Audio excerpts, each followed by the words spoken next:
in terms of like growing the business, it's just trying to identify what the constraints are, right? Like what's preventing us from growing and how do we fix that? How do we attack that? How do we problem solve for that?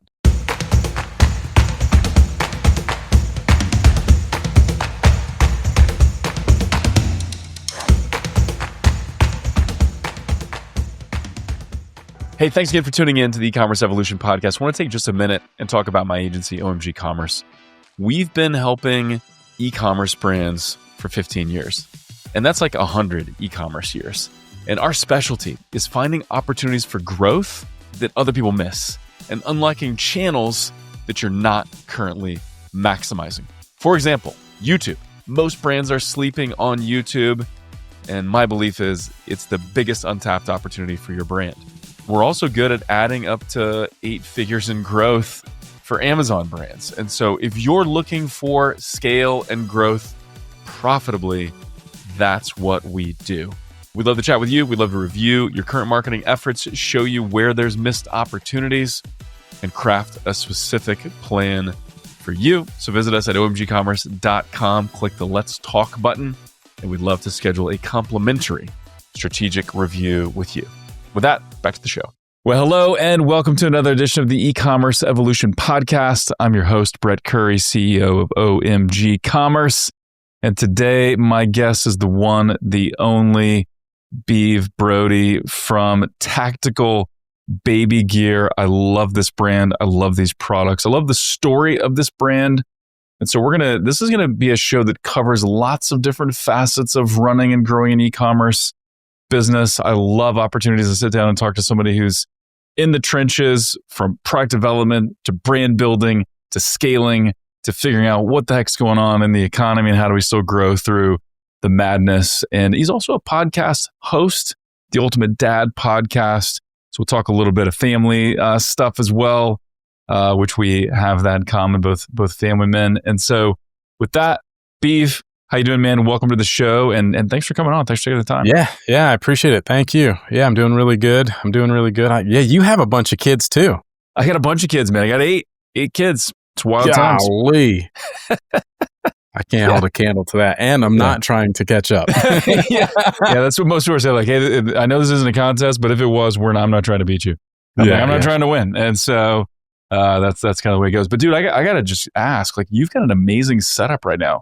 Your camera, it's a good look, dude. Like the background, everything. Talk to us about what's your tech stack here for your podcast setup. Yeah, all right. So those who are interested in the nerdy stuff, I'm running. This is a Sony ZV-E1 full frame camera, great sensor. It's a 24 mil 1.4, so that blurred out back. Yeah.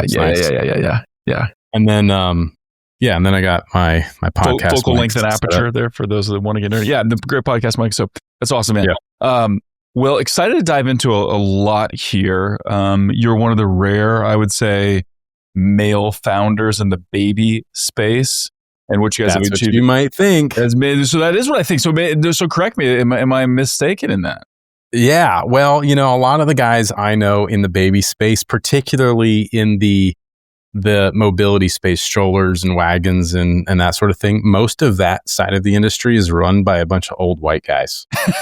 That's great. I mean, that is what I also heard. Like, I know some people that kind of trying to disrupt the undergarment space, right? Like the female underwear. And they're like, most of the problem here is it's old white dudes that run this industry, right? And so makes sense. Yeah. So you're trying to reshape that for sure. Yeah. So I want to talk about several things. 2025 has been a weird year. We've kind of faced some headwinds with tariffs and auction issues on Meta and, government shutdown and all kinds of stuff. So we'll kind of talk through some headwinds. I want to talk about business growth and a variety of things. But first, for people that don't know or haven't heard the story, what is Tactical Baby Gear and where did this idea come from and why launch a baby product company? Yeah. So I'll give you the abbreviated version because I could go all day telling the story. But I started Tactical Baby Gear in 2013 when I found out we were having another girl. I had one daughter at the time, and I had the pleasure of carrying my wife's purple diaper bag. Hold on, I actually have it right here. You got this for I those have it watching right on here. Oh, look at So that. this Just said This that was is the bag. very purpley. Yeah, that's not going to give you a lot of street cred with other dads. I mean, girl dad, and I'm a girl dad as well. I got 6 daughters, so I'm used to carrying stuff like this. So people give you the nod of approval, but that's not what you want to carry all the time. Look at me.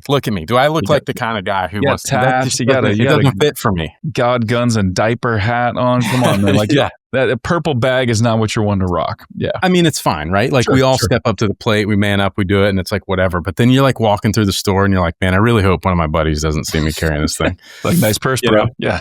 So anyways, we're doing ultrasounds and stuff with my second child. We find out it's another girl, and I was like, God dang it. I'm so sick of carrying this bag.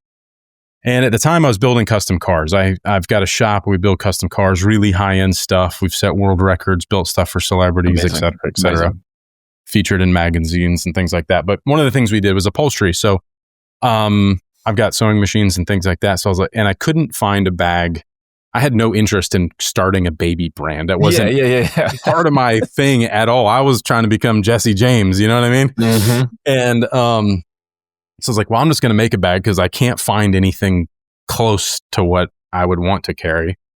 And then all my buddies are like, yo, that's sick. Make me one too, And I was like, man, this could be a cool little side hustle, whatever. Because I got so much time for that in between building cars. Building custom cars, sure.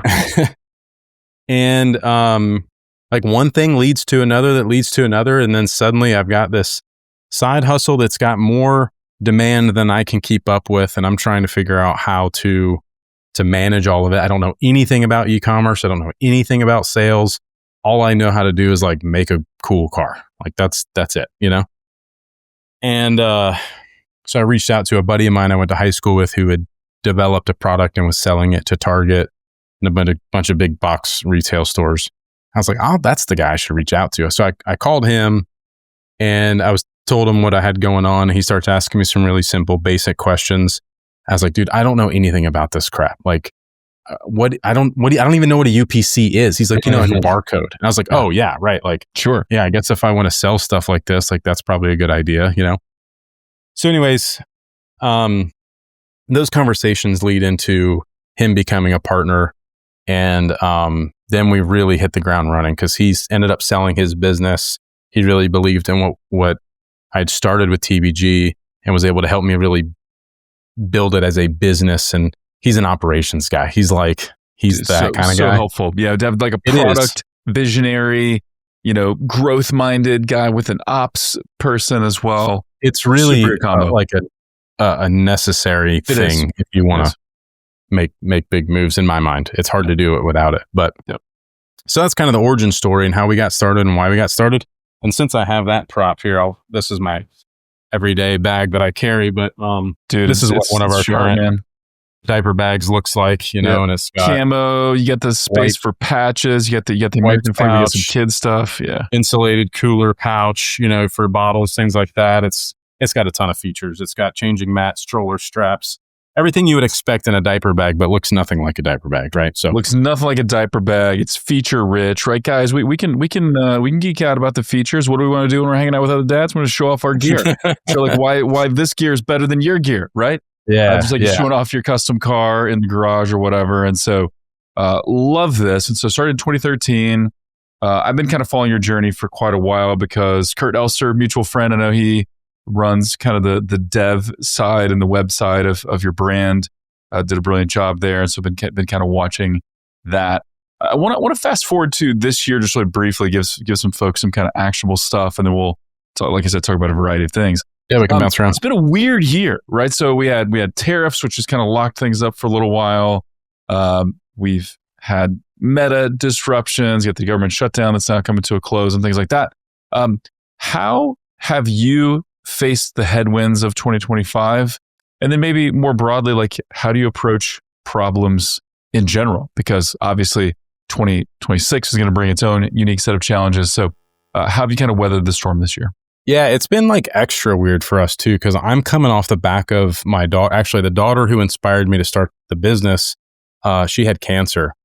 And so I spent the last like 2.5 years living in hospitals and taking care of her, fighting cancer, and thankfully she's doing really good now. So amazing that she's made a full recovery. Love it. It's good. It was rough. So like I'm coming off the back of that and being distracted with that, and getting back into the business this year and like really trying to like refocus, try to like, okay, I'm get my head back in the game. And then we face some of these other things. And there's some things where I'm like, all right, are we struggling because I had my eye off the ball for a little while and things got a little messy, or is it tough because of all these other things? So like, for us, it was a little bit of both, I think, you know what I mean? So there's a lot of things I've had to do to like reestablish a foundation within the business, put a lot of like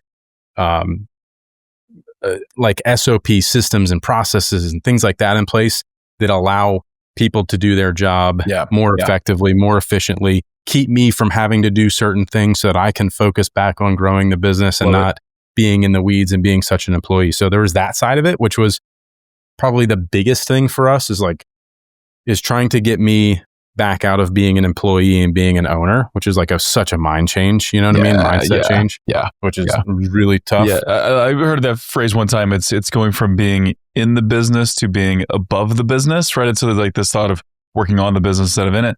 I really like that, like thinking above the business. We're like, what if I was an investor? What if I was just a financial interest? How would I move pieces, or how would I architect this or engineer this? And so got to do a little bit of both, obviously, but yeah, love that. Yeah, so that was one of the biggest things for us. And like I went into this year, we hired some agencies to help with Facebook ads and things like that were taking up a lot of my time, and trying to outsource Amazon, which became an epic failure, and we had to take that back over, and that was a whole nother thing. But you know, with the tariffs thing in particular, we had an unfortunate situation where we had a manufacturing partner that was just taking advantage of us through all the COVID stuff. And like every time we would make a small change to our product, they would increase the price. They're like, COVID, more expensive, COVID, you know, and we were with them for 10 years. So we had a lot of trust with them. They'd been really good to us for a long time. And then quality product and all that. They started to take advantage of us on the price side. And it was just continuously eroding our margins. Same with, coming off of an election year with Facebook ads and political money thrown in the system. CPMs are up. Everything's a mess. So our margins really got eroded through a lot of that stuff. And so we cut ties with our manufacturing partner, went with some new factories and stuff, which really got our margins back. And then tariffs hit. And we're like, oh my God. Like, can't catch a break, man. Can't catch a break. But we have been super lucky and been very fortunate, like with Alex, my business partner, really keeping an eye on sort of the climate of a lot of those things. And staying, I think, probably more luck than good. And I think he would agree that like, we're always one step ahead of some of these major changes, and it keeps us from being really screwed. Super important. Same thing happened with in like 2016, 2017, when all the China tariffs hit the first time. We had just moved all our manufacturing out of China to Vietnam, and then the China tariffs hit. We were like, whoa, we got lucky there too. It was.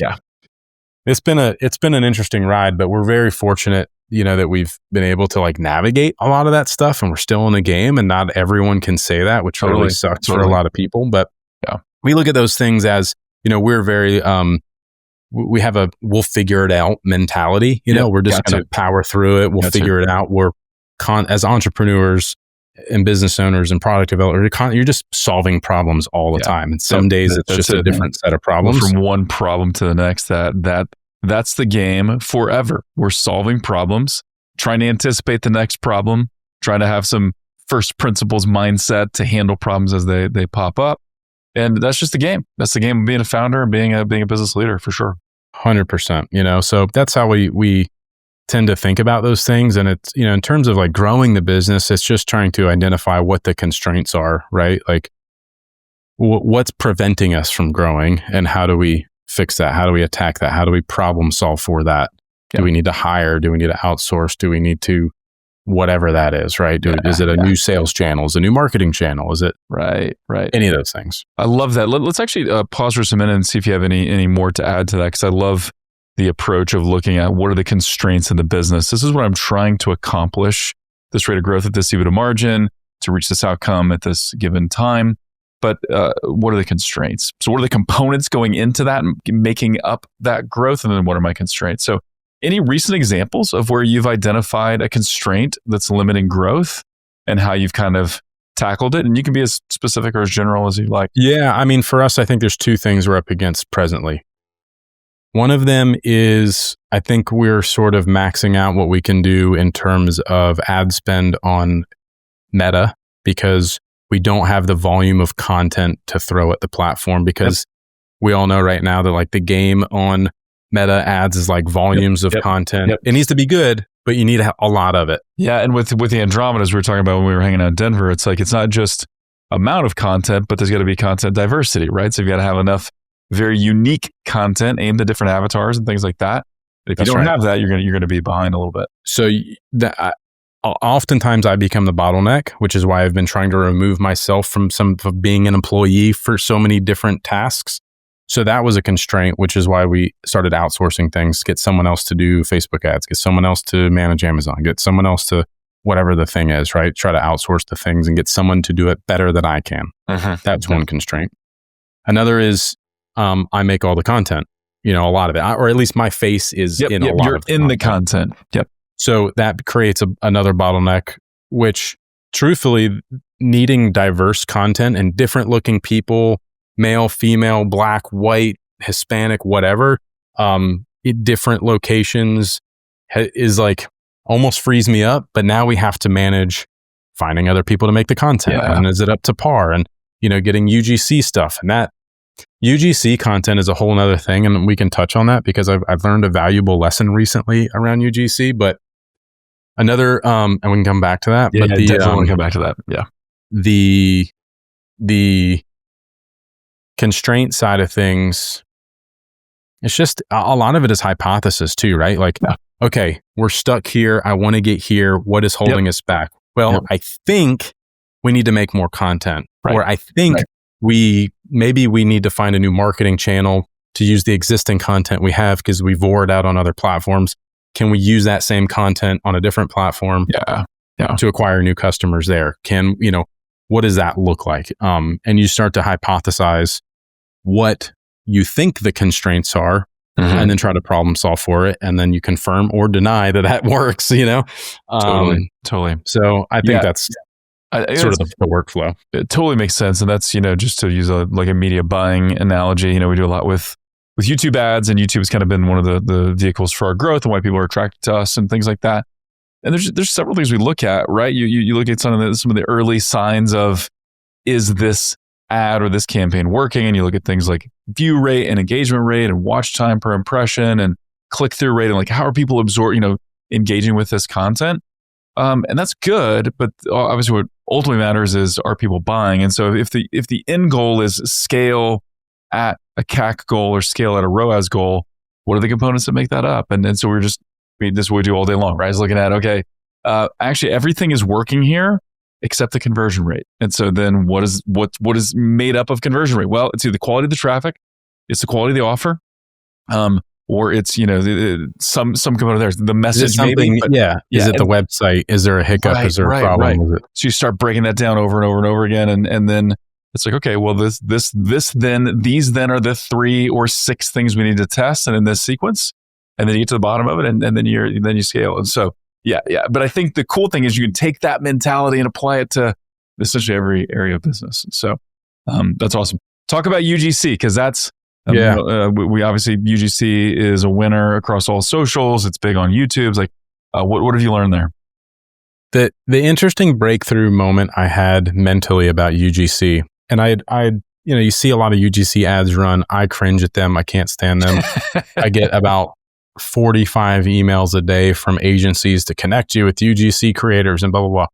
And like, we have a bunch of influencers that we work with that create content for us and these sorts of things, but they're in their own way, their own thing. And I recently was on a call with Smart Marketer about UGC stuff and blah, blah, blah.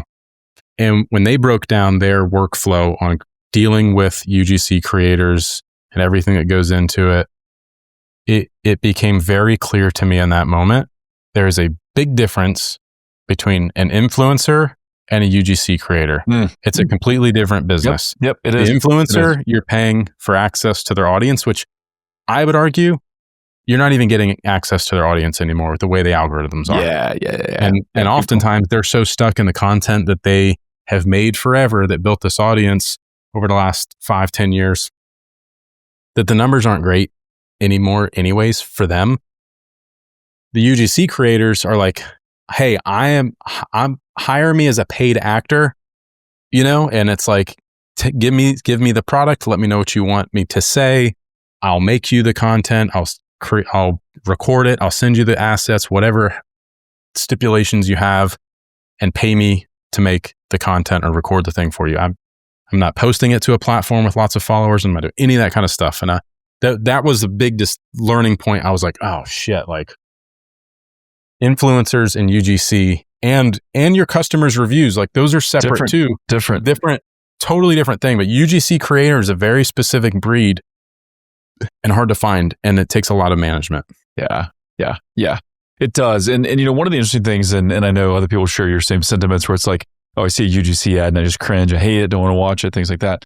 I remember when I was like fresh out of college, I was doing some TV and radio and stuff. And I remember talking to this creative guy about TV ads. And he was like, hey, customer testimonials and video ads, they don't work anymore. Like you see that, that ad's not going to work. So that day is over. It's finished. I'm like, yeah, I don't actually think so. This is like 20 some years ago.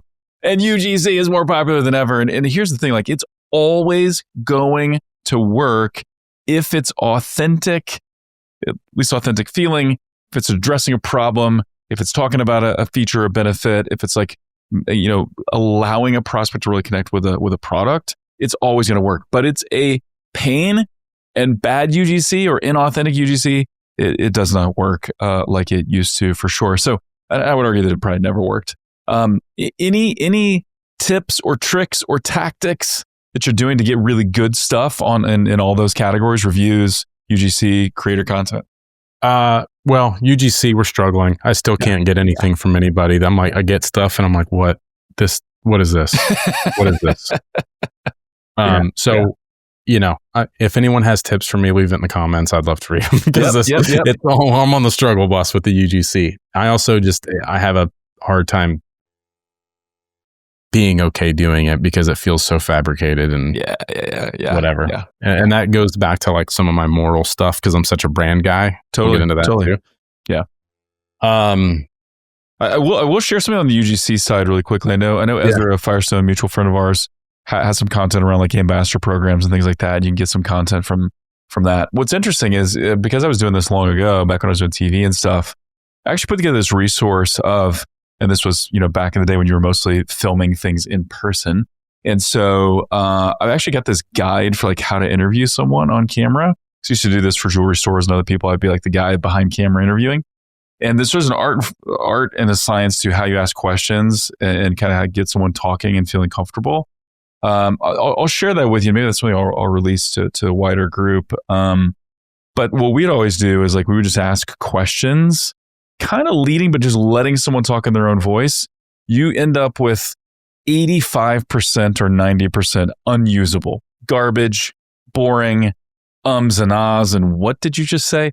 But then you'll get a couple of clips that are just amazing. Like I remember this one time we were early on with this jewelry store I was helping, where this guy was like, Christmas isn't Christmas unless I have something under the tree with this jewelry store's name on the bag. And I'm like, oh, that's an awesome clip, right? So we use that for So you pull a few of those things, and now you're like, I've got some marketing gold here that I can use a long, long time. And so I think part of it is, how do we guide someone in just being their authentic self? And then you got to find good editors who will just weed through the garbage to find the nuggets. And the cool thing is AI can really help with that now as well. So happy to share a few resources there, because the cool thing is like you should be able to get a lot of UGC because your product is so unique and because like you're targeting dads, but with cool gear, baby gear that they want to wear. So but it is difficult. No doubt about it. It's tough. This episode is brought to you by 3 Colts. What do L'Oreal, Celsius, Samsung, and Quest Nutrition all have in common? They trust 3 Colts to recover hidden revenue. unlocking 2 to 5% in extra cash flow. That's more budget for PPC, channel expansion, or pure profits to fight margin compression. Now, 3Colts is offering you the same advantage completely free. They'll recover your first $1,000 at no charge. No catch, no upfront costs, just a real $1,000 to show you why the world's leading brands choose 3Colts to recover cash and cut shipping costs by 10 to 30%. Alternatively, 3Colts offers a complimentary month of Multi-Channel Pro valued at $999 to facilitate the launch of your products across 30 plus e-commerce marketplaces. Either way, improve your margins and grow your online revenue with 3Colts. What about working with creators? Any tips or tactics there? No, nothing useful. I don't claim to be an expert in that field. I don't want to. Dude, all good. I think one of the things to underscore there is that that stuff's not going away. And so figuring out how to solve it and do it in an authentic way is key. Yeah. I mean, the most valuable thing that I find with working with other creators and, influencers or other internet personalities is I just create authentic relationships with these people. Yeah. You know what I mean? We'll fly out to wherever they are. We spend weekends together. We do things. We go to dinner. Whatever it is, you know what I mean? We just, and I create a relationship with them that are authentic, real relationships. It's not like I'm doing a fake relationship that I can get, whatever, but that just creates these lifelong ambassadors and long friends. And so that's how it's tough to do. And it's slow it can be slow moving in some capacity, that when I haven't done it as much over the last few years, obviously with my daughter's situation. Yeah. And we've seen the change of the quality of, creators that we have in our world. It's just like a business relationship for them. They're like, send me the thing, I'll make you the video, and then you never talk to them again. And it's right. I don't like that. Yeah, and sometimes the old saying, sometimes to scale you have to do things that don't scale, right? And sometimes that flight across the country, the dinner with the right key partner, goes a long way. It doesn't scale, but it can enable you to scale, and so that's important. I know one of the big challenges every year, all the time for people, but especially this year, is new customer acquisition. How are we attracting new customers, especially when Meta is being wonky or the things just conversion rates are low or whatever? How have you guys been approaching new customer acquisition this year, and any learnings, insights, interesting things to share there? We've approached it a little bit differently. As much as I'm a brand guy and I prefer to be making a lot of content that's attracting customers versus us chasing people around the internet, convincing them to buy, there's a time and a place for it. Totally. And, as I outsource a lot of the Facebook ads and that sort of thing, and digging back into the data and the analytics, and we have a pretty low repeat customer rate. But you buy a bag that's going to last forever. You don't need a second one generally. They're not coming back for more diaper bags. They might come back for a patch or an accessory or a teddy bear or something like this, right? Hey, look at that. Nice. That's awesome. And they come back and they spend 10 or 20 bucks or something. But outside of that, so our first customer, that first purchase really has to matter. It's got to be profitable. Yeah. It has to be. And some businesses, that's not the case. Right. They can lose a little bit of money because the repeat customer and the LTV is so high that it's whatever. But, so we've approached it a little bit differently. We're being a little bit more aggressive on the front end, trying to do that and trying aggressive different offers. In terms of the how you're targeting people, or more aggressive in the offer, or both?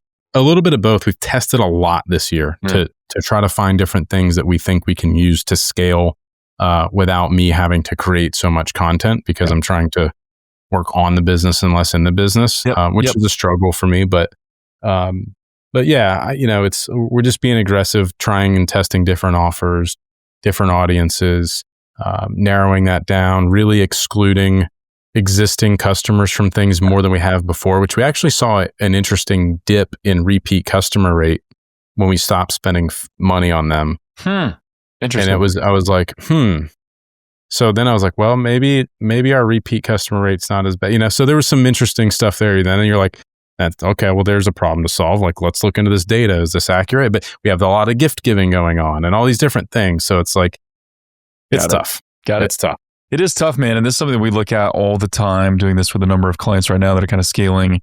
We're kind of in the thick of holiday shopping right now as we record this. And so how are we getting net new customers? How are we driving incrementality? And several clients are running house analytics studies and things, which are really interesting. But yeah, we're constantly trying, and we see this across different Google properties, whether it's PMax, demand gen on the the YouTube side, is how are we excluding, of course, past customers if it's an acquisition campaign or a true prospecting campaign, but also maybe getting even a little more restricted than that. Maybe we're excluding site visitors and some other things like that. Generally, that's not always the best idea because you want to like a little bit of remarketing in some of your campaigns to really fuel them.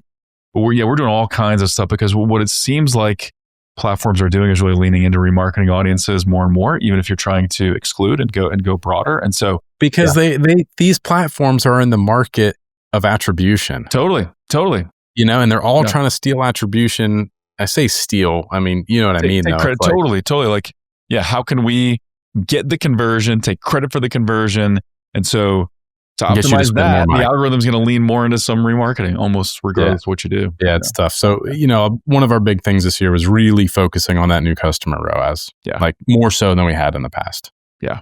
Love that. Sure. And has that led to some new creative? I know you said you're trying to limit that, not be like a content factory type of thing, but has that led to some new creative, or has it more been on the audience and campaign testing side? It's been more on the audience and campaign. I mean, we are always making new content, but it's like audience, campaign, offers. Yeah. Those have been a lot of the testing this year. Any interesting insights on the offer side of thing? Because I think we're seeing this with a very large skincare brand we're working with right now, where just gone through a couple of different phases of different offers that are kind of seasonal.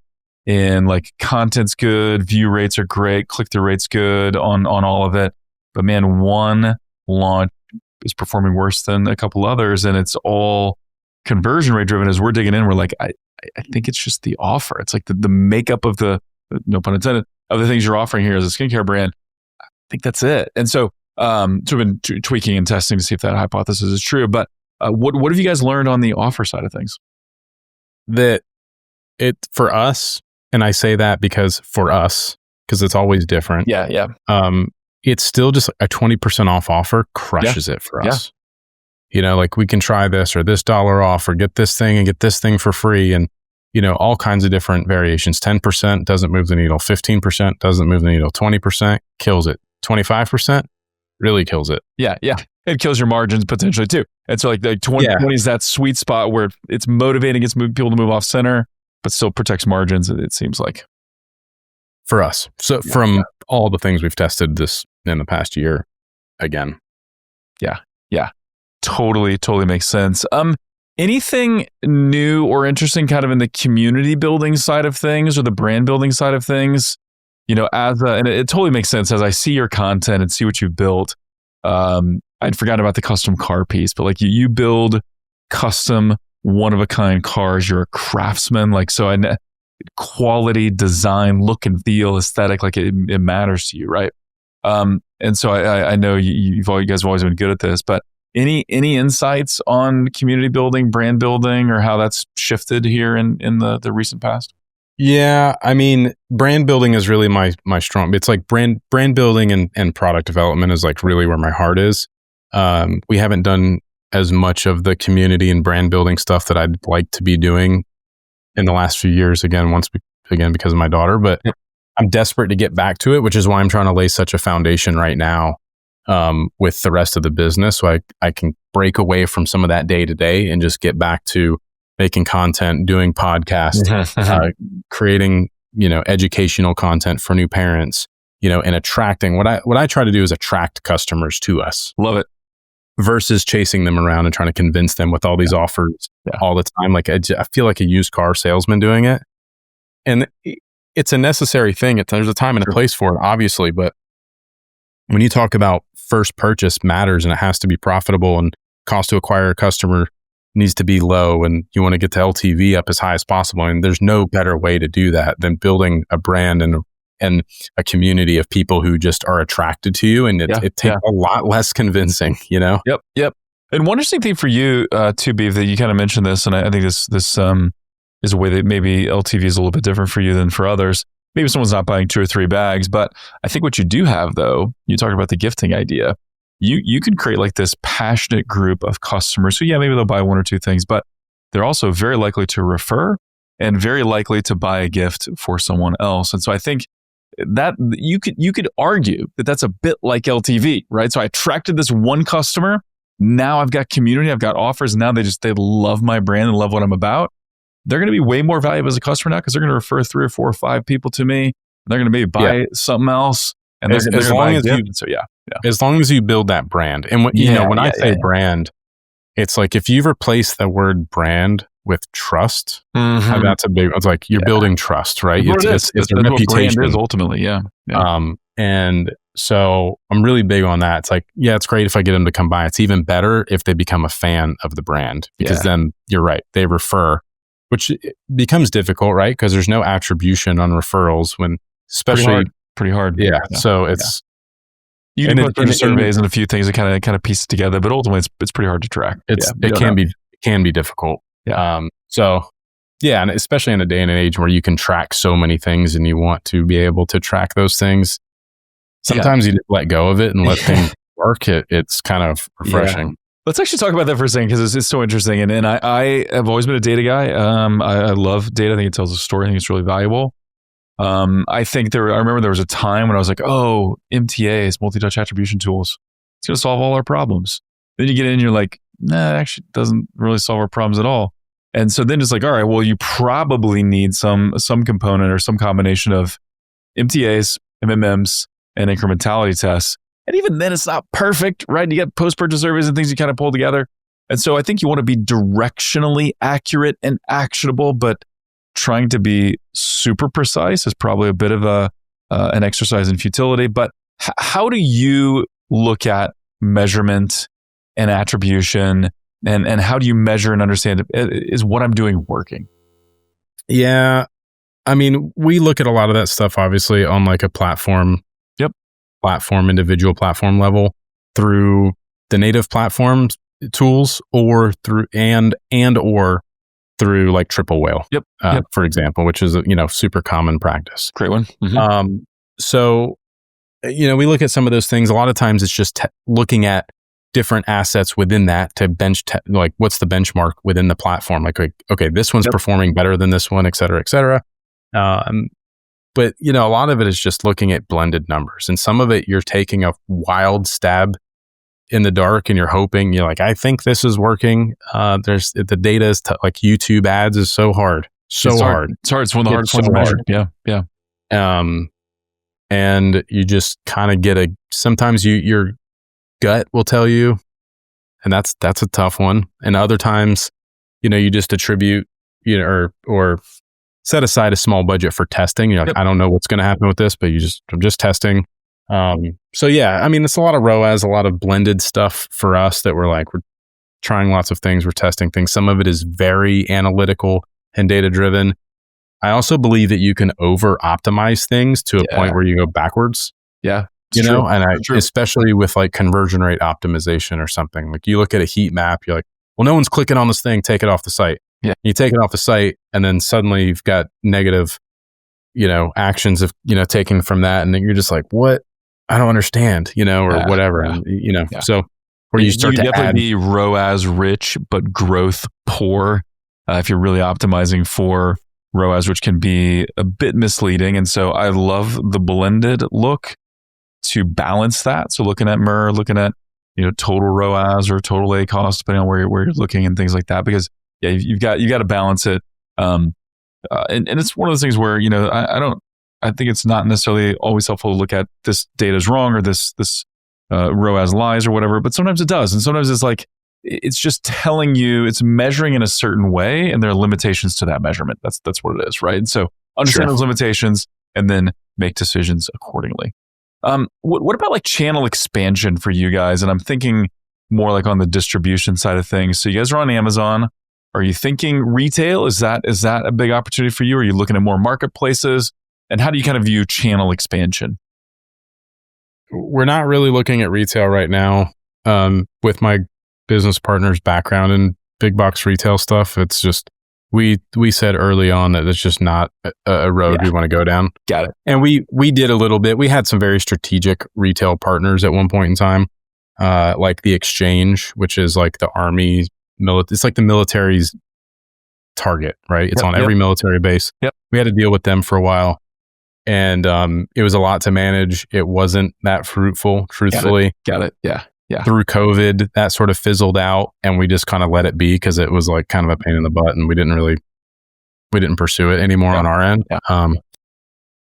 But yeah, so we've got Shopify and Amazon. I don't think we're looking at any more sales channels right now in the near future, at least probably not in the next 2 years, but definitely going harder on different marketing channels, I think. Yeah. And I think that, one thing about your product is it may not do great as a standalone in a retail store without some explanation, because it's different and because it's very feature rich and it's very well built. You almost need some explanation. You need to see a demo of it, and that you're not going to get that in Target or something. And so that's where the online advertising really helps with that. I think it could help you convert some of the people that you educate online. You get them to buy more, but totally makes sense, man. It is capital intensive. It doesn't always work out. The terms are terrible. Okay. A buddy of mine helps people get into Walmart, and he talks about the Walmart hug of death, right? Where it's it can be great. It can also literally put you out of business. And so, yeah, it's a tricky game for sure. What about then marketing channel expansion? What's your philosophy there? What are you guys looking at, thinking about there? Yeah, I mean, we're going to dive heavier into Amazon ads. As I briefly mentioned, we tried to outsource that to an agency to just manage the Amazon store because it's Amazon's. It's a whole another beast in the animals. And that was a really bad experience. And so we kind of took the reins back, and we never turned the ads back on, and it's continuing to perform as it was. So really, it was a lot of sort of... You're converting you from your Facebook traffic, basically. Yeah, of course. Mm-hmm. But a lot of the ads we're running, were brand search, things like that. They were going to convert anyways. It was the demand generation from Facebook ads that converted on Amazon, right? So, trying to go more top of funnel, new customer acquisition on Amazon. And that's where sponsor brand video really comes into play, or used to be called video and search. That kind of creates a nice picture. But yeah, someone's searching for a product on Amazon. You got the category level, the sponsor brand video, which think one of your videos that I'm picturing in my mind that I know that you shared in Denver, just brilliant for that. I think you wanted do a little bit shorter because Amazon needs to be more product demo focused, but that is a huge way to get non-brand traffic on Amazon. My favorite way is with sponsor brand video for most products. And for you guys, I think that's where someone can see it. And when they see it, they're like, oh yeah, that's we have different. So much video content that's really the next big play for us. Love that. As well as YouTube. We run YouTube ads, but I was talking to you in Denver. It's we have some really awesome content. We got a great product. Getting this in front, it's always when you get it in front of the right people, they're like, holy shit, this is amazing. Yeah. Take my money. You know what I mean? Exactly. So that's the game we need to play. We just, I'm sort of lost at where and how to grow and scale that particular piece of the puzzle on the YouTube side. Cause I'm I don't know if this is working, and I don't want to throw money at it more than I am already. Yeah, you want to get clarity. And it is one of those things where you definitely have to triangulate with YouTube. Obviously talk about that a lot. But yeah, kind of getting post-purchase surveys and search lift studies, and of course, direct conversions, but also engaged view conversions and looking at your MTA. Eventually looking at a house study or something, but that really comes, I think, once a brand is, mid to high 8 figures probably. And so, YouTube is a challenge, but what's interesting there is that's the platform people are spending more and more time on, right? And I hear this. I was actually talking to a guy who's kind of in his 50s, and he's like, I just find myself spending more time on YouTube. I'm watching golf content, and I'm watching this content, and that content. And then when you kind of blend YouTube and YouTube TV, you're like, man, I'm spending a lot of time on these two platforms. And so, so there's opportunities there, but it's not, unfortunately, for Google and YouTube and for us as advertisers. I guess maybe this has helped me out. I'm not sure. It's not as easy as Meta, and I'm not saying that Meta is easy, but Meta's algorithm, and I heard my buddy Cody Plofker from Jones Review talk about this. There's never been a better mid-funnel engine like Meta, where Meta knows what you're in the market for, what you're about to buy. I just bought an SUV for my wife, And I don't know if I thought or searched for all weather floor mats. And I'm saying like, dude, I'm about to drop $300 on floor mats. And so I'm like, Meta's just scary good at that. And Google's good at a lot of things, but they're also not as good at tying the loop back for YouTube. So they make it challenging. For YouTube in particular, because YouTube in particular, yeah. You just don't tend to click from a YouTube. Right. Yep, exactly. And that's one of the biggest issues there. Yeah, for sure. So love that, and I know we're gonna be chatting about that, which is super exciting for me. What about then on the product side? So are you more of the philosophy of, hey, this is our flagship product. You buy it once, you have it for life. It's amazing. We're just gonna stick with that. Are you constantly looking at innovations and tweaks and changes and new launches? How do you look at product development? A little bit of both. Yeah. I mean, when we develop a product, we want to make it the last one you buy. Yeah. You know what I mean? Yeah, like, love that. Some people come back a few years later and buy another one because, every year or two, we continue to make improvements on our existing products. We're like, we could really make this a little better. Oh, this.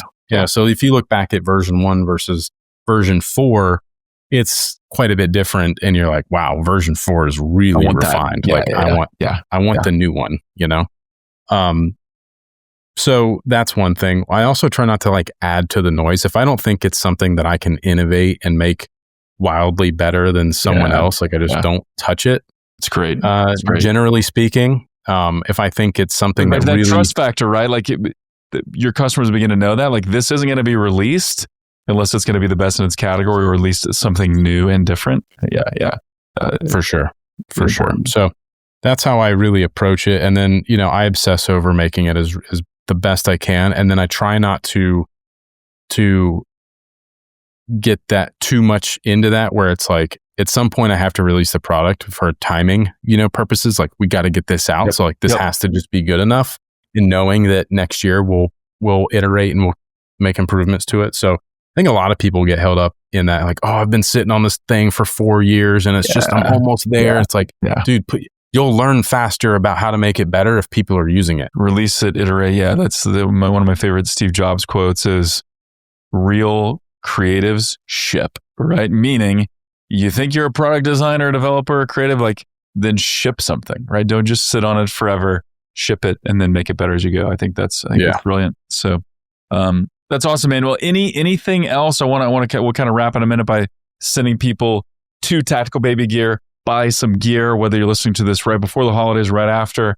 You need this in your life. If you know a young family, a dad that you need to deck out, then do the right thing and buy some Tactical Baby Gear. But before we do that, anything that you want to talk about? What's next? What's next for Tactical Baby Gear that we haven't already talked about? Yeah, I mean, that's kind of where my mind is right now, is really just like Amazon, YouTube, is like these new marketing channels. Amazon is just rebooting, but really taking them far more seriously than just like testing a little bit here and there and seeing what sticks. It's like really attacking some of these things head on.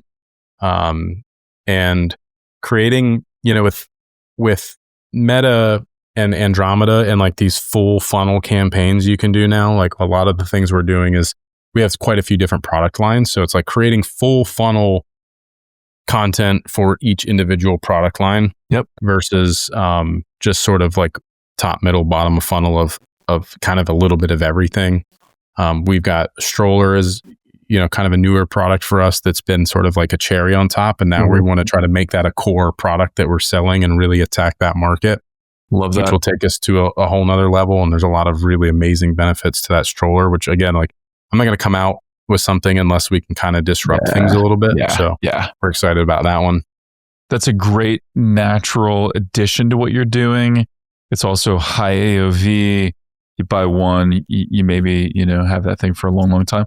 Although I will say, like, as we kept having more kids, we would always upgrade strollers. So maybe there's a little bit of upgradability there for some folks. Well, they tend to get pretty gross. You know what I mean? Gross. Like, pretty quickly. And you're like, I think it's just time for a new one. I mean, it's like your car, right? Like your car is expensive. You don't keep it forever. It's like every 3 years, you're like, 4 or 5 years. Ready to get something else. And so, Beef has been awesome, man. It's been super, super fun. Where can people go? Where can they buy some Tactical Baby Gear? Because folks need some. Yeah, tacticalbabygear.com. And then you can follow me personally. I try to make some brand type content from time to time, and that's Beav Brody on Instagram and YouTube. Yep. BEAV, Beav Brody. Check him out. Awesome follow, awesome products. Keep up the good work, dude. Thanks, so great man. to chat with you. As always, I could keep going for a long, long time, but we're out of time. So it's been fantastic. Beav, enjoyed it. Thanks, man. And I hope you crush what's left of this year and into next. Thanks, man. I appreciate you. Awesome. And as always, thank you for tuning in. We'd love to hear from you. What would you like to hear more of on the show? Leave us a review if you've not done so. And with that, until next time, thank you for listening. Today's episode is sponsored by Postpilot. It's the secret weapon behind some of your favorite e-commerce brands, and they're using it to print money on the regular. So if you're already crushing it with Klaviyo, with Meta, then imagine taking that same segmentation and automation and sending it straight to your customers' mailboxes. That's right. We're talking physical mail, personalized postcards that drive serious, trackable revenue. And right now, Postpilot's giving E-Commerce Evolution podcast listeners 1,000 free postcard credits just to test it out. But this is for new users only. Just go to postpilot.com and tell them that we sent you to claim your credits. Break through that digital noise and beat rising ad costs. That's direct mail done right. Postpilot.com.